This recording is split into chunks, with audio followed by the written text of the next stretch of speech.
The bloody note, a paper that predicts the death of its holder. I found the note folded into my pocket on a day when I hadn't worn that coat for months. It was small, yellowed, edges curling as if it had been waiting in the dark. At first I thought it was a scrap of trash I had picked up without noticing. But when I unfolded it, the paper was sticky with something darker than ink. The letters were clumsy, scratched in uneven strokes that trailed into smears. The words were simple: a name, a date, a place. At the top of the page was my own name, written as though the paper had known me long before I knew it. Below was a date only 3 days away, and beside it, one word I could not ignore: death. I laughed at first, the brittle laugh of someone trying to dismiss what has already taken root. But the smell from the page silenced me. It wasn't dust or ink. It was iron, sharp, the unmistakable scent of blood. My name bled across the page, though my fingers stayed clean. I crumpled the paper and threw it away, but that night it was back on my knit stand, neatly unfolded, waiting. The same name, the same date, the same word. Death does not like to be ignored. The next morning I tested it. I showed it to a colleague, careful not to tell him what it said. He stared at the letters, his face pale, and asked why I had written his name on it. His name had not been there before, but now it was scratched beneath mine. His date was 1 week from then.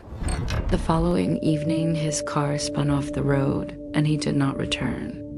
I wanted to believe coincidence, but the paper smell filled my room that night.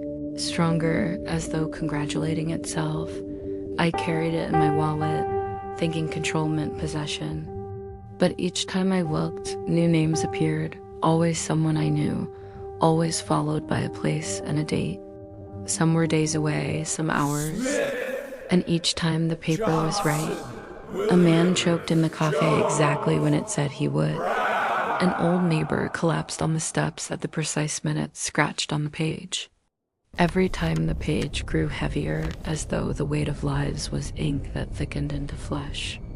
I tried not to read, but reading or not, the words carved themselves deeper. Ignorance was not protection. The note wanted an audience, and I was it. Soon my own date shifted. Not erased, only moved, rewritten each time I tried to escape.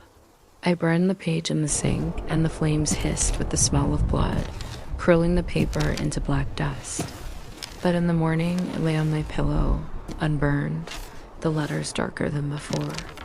I buried it in the park, under roots and soil, but when I reached home, it was folded in my coat pocket, warm as if it had been held by a living hand. It never left. It never forgave.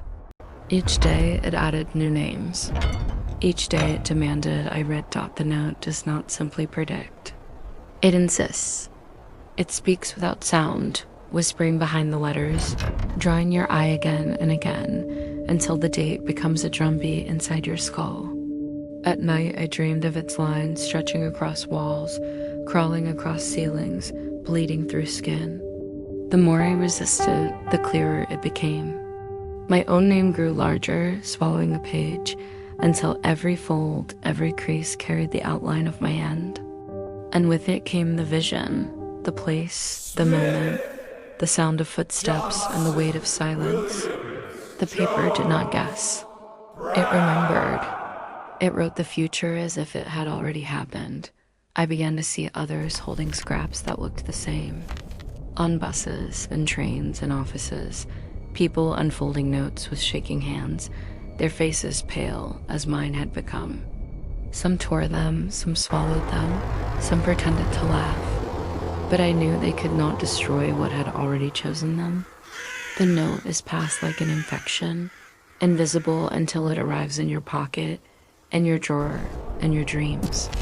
Each bearer thinks they are alone, but the paper is endless, writing itself into every life it wants.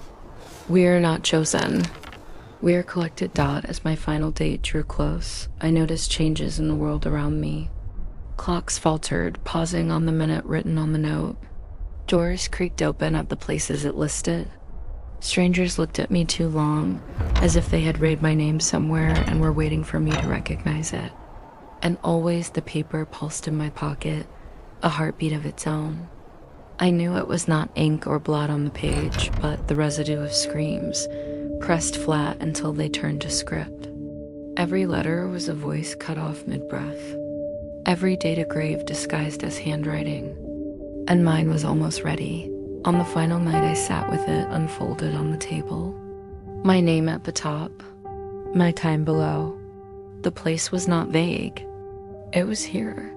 This room, this chair.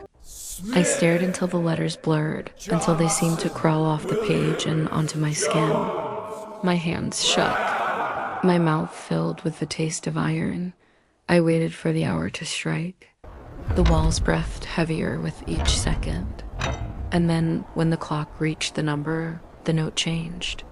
My name slid down the page, smaller now, and above it appeared another name, someone I did not know. The date stretched further into the future. The paper had moved on. It had already consumed me. I was nothing more than a completed line, a finished word, an echo pressed into its fibers. That is how the note works. It does not warn you. It absorbs you. Each name written is not a prophecy, but a recording. A death already claimed. By the time you read it, the future is the past, and your life is only waiting for the paper to catch up. You cannot burn it. You cannot bury it. You cannot give it away. It appears where it wants, and when it wants, and the only mercy it gives is time enough to feel the weight of inevitability. I speak now only because the page allows it. My voice is another smear across its surface, another line added to its endless script. And when you find it folded neatly where you cannot ignore it, when you smell the iron and see your name scratched in red, you will know what I know, that the bloody note never lies, that every date is true, that every death is already written, and that your story too has already been folded into its paper, waiting to be read aloud by the trembling of your own hands.